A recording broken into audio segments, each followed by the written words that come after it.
Prime Minister Narendra Modi meeting CEOs of top companies seeking investment in India, seeking technology transfer and lots more. Now, our discussion, Siddharth Zarabi, is also about companies like Harley Davidson and Ford. Big American companies, they invested in India. Why did they pull out? Will that have any impact on future investment? Well, clearly not for policy reasons, because for every Harley and every Ford, there are literally dozens of companies, global companies, everyone who has made India a market. And India, by the way, as far as our automotive industry is concerned, there is a very robust, large industry. Gurgaon, Pune, Chennai, other spots, people know about this. As far as Harley is concerned, I think, again, it was a matter of strategy. The pricing, remember, India is a price-conscious market. One of the key things, and we must have seen those automobile ads, is what is the mileage? Kitna deti hai wo gaadi on a liter of petrol? So, you know, there are multiple things. As far as Ford is concerned, reams have been written about it, and without sort of questioning their competence, I think localization, understanding the Indian market, building a product for the Indian market is very crucial. For every such example, Gaurav, there are literally dozens of other examples who are very successful in the Indian market. And for example, the entire social media, Gaurav, dominated by the Americans. Oh, absolutely.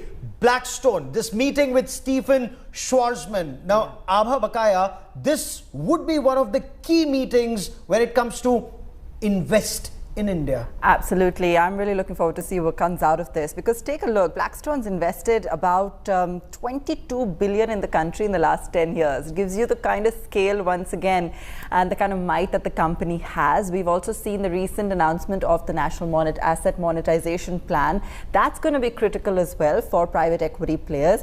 Not just Blackstone, we have so many other major stakeholders, that have been looking at India very seriously.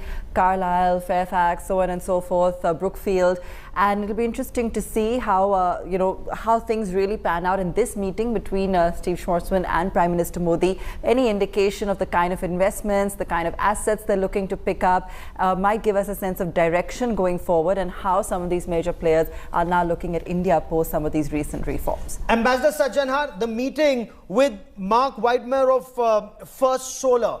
Win-win for America, win-win for India. But India also wants a lot of technology so that it can be manufactured cheaper in India, so that it has wider acceptance. Do we see that happen?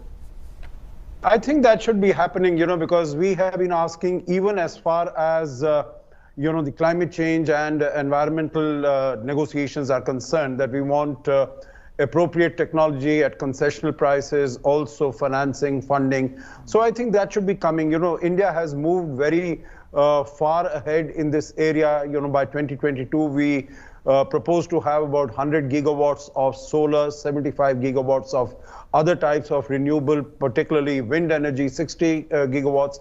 But I think what the challenge for India also is in terms of storage of that energy. And in that context, the United States has great technology, because we are able to manufacture, either we feed it in the grid or we sort of, store it. And I think batteries and storage and all that sort of technology, we will be looking forward to getting it from the United States. And, this meeting, what you mentioned with solar power, the CEO of solar power, I think that is definitely going to work in that particular direction. Gaurav. Okay. Siddharth, Adobe, Shantanu, Narayen, digital and IT has been Prime Minister's favorite, one of his key result areas. Where do we see this meeting take India and the United States? Well, this is amongst several such meetings that have happened, and clearly to get a sense of the next wave of digitization. And as far as the Indian government is concerned, the priority really is to taking the digital revolution to the next level. Yes, our cities and urban areas have fairly decent networks, and there is a lot of hardware and software that is available. But as the pandemic showed us, when it came to rural schooling, when it came to studying at home in the hinterland, we saw problems. So when you look at a meeting like this, just as an an indication. You're sending out a signal that the government of India is talking to all the relevant people. Remember, Gaurav, this is not a state visit. This is basically,